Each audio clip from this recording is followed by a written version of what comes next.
Europe 1, le club de l'été. Anissa Haddadi. Et c'est le club de l'été de Christian Morin ce matin sur Europe 1 jusqu'à 11h avec Vanessa Za, avec Héloïse Goua. On est là, toujours là. Pouls, l'équipe du club, et c'est l'heure de votre portrait sonore. Mon cher Christian Morin, on va vous diffuser des sons, des séquences, des moments de votre vie. Beaucoup qu'on retrouve dans ce livre. J'ai tant de choses à vous raconter chez XO. Et voici le premier. Eh bien, pour ceux qui n'étaient pas à l'écoute de ce dimanche retour tout à l'heure, une séquence de jazz un petit peu prolongée ce soir, une séquence de jazz d'1 heure, entre 11h et minuit, avec Moustache, bien sûr, et notre invité d'honneur ce soir, Georges Brassens.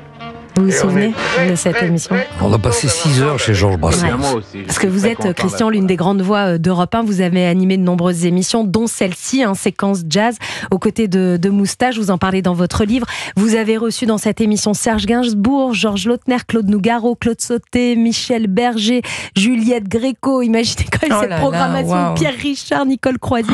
Et dans l'extrait qu'on vient d'entendre, vous accueillez donc Georges Brassens. Et cette émission a été particulière parce que c'est vous qui êtes allé chez Georges. On est allé chez lui, il nous a reçus chez lui, on avait installé les micros, et à la fin de l'enregistrement, vers 19h, 19h30, Georges nous a dit, avec Brassens, il nous dit, mais pourquoi vous restez pas dîner à la maison? Et il dit, on peut pas, et Moustache lui dit, on peut pas parce qu'on joue ce soir, on jouait au Club Sintra, derrière l'Opéra, le petit square Louis Jouvet, et donc on l'a bien regretté après, mais Georges Brassens était un homme délicieux. Il y a une photo d'ailleurs de cet enregistrement. Absolument, voilà. Europe1.fr. J'essaye de vous montrer les photos au mieux, mais c'est vrai qu'il y en a beaucoup, c'est un bel album, et effectivement, on retrouve cette photo avec Moustache et Georges Brassens. Bon, vous avez été déçu, j'imagine, de ne pas dîner avec Georges Brassens. Non, on l'a regretté après quand Georges disparu, c'est toujours pareil, on se dit, tiens, on aurait dû rester au moins, mais on avait passé un moment merveilleux, mais il s'y connaissait très très bien en jazz. Ouais. Et il adorait 2 personnes, ça va vous étonner, Eddie Mitchell et Sheila. Sheila. Il trouvait que c'était des gens qui respectaient la carrière qu'ils avaient choisie dans le style de ce qu'ils faisaient. Il aimait beaucoup l'écriture de Eddie Mitchell. Il y avait des confidences très inattendues de Georges Brassens. Quand on pensait qu'un jour, il disait, je voulais devenir pianiste. Sa mère était inquiète parce qu'à l'époque, le piano accompagnait les films muets. Et puis après, quand le cinéma est devenu parlant, il n'y avait pas de travail pour les musiciens. Donc, il avait dit très simplement, alors je me suis mis à écrire. Quelle écriture. On continue votre portrait sonore ce matin, Christian Morin. Christian Morin est élève à l'école des Beaux-Arts de Bordeaux. Et on lui a demandé de faire un travail tout de même assez impressionnant. On lui a demandé de faire un livre. Et comme il connaît bien notre maison, il a choisi comme thème le journal télévisé de Bordeaux-Aquitaine. Le journal télévisé de Bordeaux-Aquitaine. Vous avez la même voix, c'est quand même incroyable. Alors ça, ce qu'on entend, c'est le tout premier passage télé de Christian Morin. C'est sur TV Bordeaux. Vous présentez en fait sur TV Bordeaux votre mémoire de fin d'études des Beaux-Arts. T'en prenais en quelle année là ? C'était la première année la première partie du diplôme d'art graphique et de publicité. C'était en 67. 1967. Il y avait une télé à Bordeaux en 67. Il y avait FR3. Il y avait une télé locale, TV Bordeaux, l'ORTF à l'époque. Et donc j'avais fait un livre sur l'histoire du développement d'un journal régional. On devait faire une plaquette. Il y avait 1 an de travail sur le livre. Je l'ai toujours d'ailleurs. Et Alain Fernbach, le journaliste, m'avait invité. J'avais failli d'ailleurs faire une petite bêtise parce que j'avais présenté le livre avant qu'il ne soit présenté au jury. Et donc le directeur des Beaux-Arts m'avait dit attention. J'espère qu'ils n'ont pas regardé. Bon, voilà. C'était en noir et blanc à l'époque, la télévision.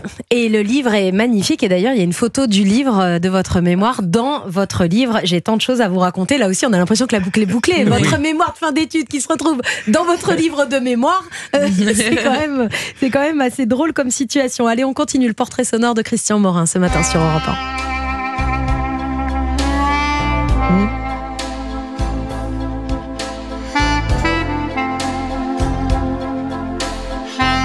Alors, j'ai pas envie de vous proposer de faire de la poterie, pas du tout, mais effectivement, vous reprenez la musique du film Ghost, Christian Morin, à la clarinette, et là, c'est vous qui y jouez.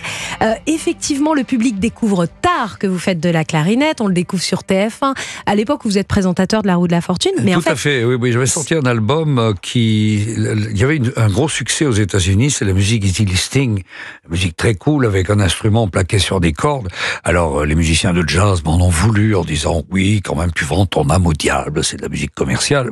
Ça a très bien marché, et puisque le premier album, on avait vendu 400 000 albums, Et j'avais eu la sottise de dire à une journaliste, en plaisantant, qui m'interviewait, je lui avais dit, mais vous voyez, finalement, j'ai dépassé les ventes de Vanessa Paradis, je suis la Vanessa Paradis de la clarinette. Et c'est devenu le titre d'un article dans Télépoche. Oh là là, ouais, on retient attention, que ça. Attention à ce qu'on dit. Et Vanessa Paradis, je l'avais rencontrée, c'était un amour, elle était mignonne, elle était chou comme tout. Je lui dois d'ailleurs, depuis des années, je ne l'ai jamais revue, j'avais un parfum qui s'appelait Bois de Santal à l'époque, elle avait aimé cette odeur, je lui avais promis de lui offrir un flacon de Bois de Santal, je ne l'ai jamais fait. Vanessa, si vous avez le temps encore. Il y a beaucoup de messages ce matin, Brigitte Bardot, Vanessa, Éric Antoine. On ne sait jamais. On a passé beaucoup de messages, mais bon, vous savez que les audiences d'Europe 1 explosent en ce moment, donc il y a de plus en plus de gens qui nous écoutent, et Vanessa Paradis en fait peut-être partie. C'est bien fait pour vous. Merci Christian.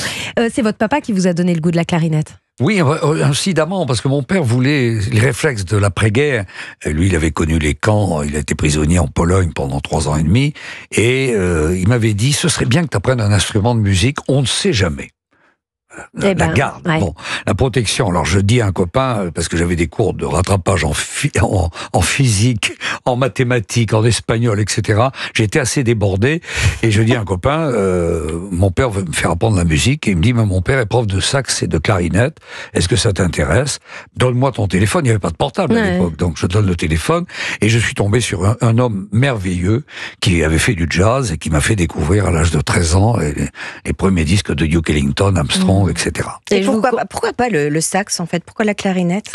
Parce que je trouvais ça original, en fait, parce que tous les copains à l'époque, pour faire bien dans les surbooms, s'il y avait un piano, on jouait les premières notes de Odyssey de Ray Charles, ou alors on grattait une guitare avec les 3 accords.